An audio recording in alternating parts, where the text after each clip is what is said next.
CM Sukhu, 3 बादल फटे, 9 जगह फ्लैश फ्लड, 2 NH क्षतिग्रस्त, 15 घर तबाह। पिछले कर 3 जगह क्लाउड बर्स्ट हुआ, 9 फ्लैश फ्लड्स आए और मेरा ये मानना है कि तकरीबन अभी जो टोटल डेथ हुई है वो 3 हुई है, 1 इंजर्ड हुआ है और कांगड़ा में 3 डेड बॉडीज मिल चुकी है, 6 लोग मिसिंग है। 6 में से 1 व्यक्ति जो कि फ्लैश फ्लड के समय, क्लाउड बर्स्ट के समय जंगल में चला गया था, वो उसके मिलने की सूचना प्राप्त हुई है, तो 5 लोग अभी मिसिंग है। और जो पानी में फंसे हुए लोग थे 40-50, उसमें 31 लोगों को निकाल लिया गया है और कब तकरीबन 15 के घर हाउस डैमेज हुए हैं।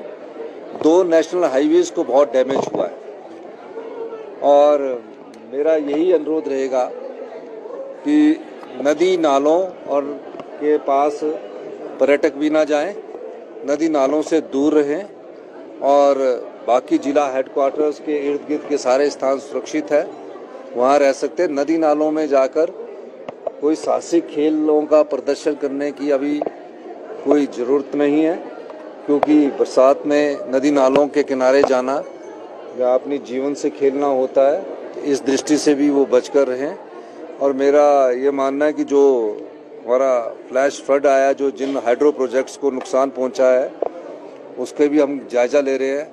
लेकिन हिमाचल प्रदेश पावर कॉरपोरेशन का जो सांझ में 100 मेगावाट का प्रोजेक्ट है, उसको तकरीबन बहुत नुकसान हुआ है, उस नुकसान का हम जायज़ा ले रहे हैं और निश्चित तौर पर 2 कुल्लू और 3 कांगड़ा जिले में मिसिंग है, जो तो उसके अलावा जो और मिसिंग है उसकी खोज जारी है। केंद्रीय मंत्री भी आपसे भेंट की है, क्या कहेंगे? नहीं, केंद्रीय मंत्री जी का मैंने धन्यवाद किया है। हमारी सरकार ने जो जब मैं 15 अप्रैल 2023 को वहाँ गया था, तो मैंने वहाँ आइस स्केटिंग रिंग की घोषणा की थी। किन्नौर में ट्रैवल बेल्ट के लिए हमने 2023-24 में हमने प्रोजेक्ट जो अनुमोदन के लिए भेजे थे, तो हमारे केंद्रीय मंत्री किरण रिजिजू जी ने अभी उनको सैंक्शन स्वीकृति दी है, उसके लिए मैंने उनका धन्यवाद किया है कि माइनॉरिटी और से जो आपको ने पैसा दिया उसके लिए आपका धन्यवाद है। लेकिन कुछ भारतीय जनता पार्टी के जो नेता है विपक्ष के, वो उनका श्रेय लेते हैं। फेडरल स्ट्रक्चर में श्रेय लेने की जरूरत नहीं होती, काम करने की जरूरत होती है। चाहे केंद्र में सरकार किसी की भी हो, आपने काम नहीं किया, आप 5 साल में कुछ नहीं ला सके। हम अभी 2.5 साल में ये ट्राइबल बेल्ट में जो सीवरेज की है, या हमारे द्वारा भेजी गई योजना थी, आइस स्केटिंग इंटरनेशनल स्टैंडर्ड का काजा में बनना, मैंने घोषणा इसकी की थी, तो हमने उसका प्रोजेक्ट बनाया और जो राज्य का अंश बनता है, उन जो केंद्रीय शेयर होते हैं, उस अंश उनको स्वीकृत कराते हैं। अगर आप 5 साल कुछ नहीं स्वीकृत करवा सके और बाद में आके कहते कि केंद्र की सरकार ने दी है, तो केंद्र की सरकार भी राज्य का अंश देती है।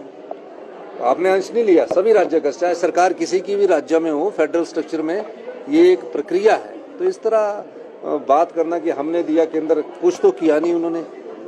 कोई ऐसा स्पेशल प्रोजेक्ट लाते जिसमें वो 10,000 करोड़ का फाइनेंशियल पैकेज प्रधानमंत्री मोदी जी से दिलाएंगे, या तब उस दिन मैं उनको धन्यवाद कहूँगा। अभी तक उन्होंने प्रदेश के हित में काम नहीं किया, बल्कि प्रदेश में जो प्रोजेक्ट जाते हैं उनको रुकवाने का काम किया। शिक्षा के क्षेत्र में 5वें नंबर पर आए थे।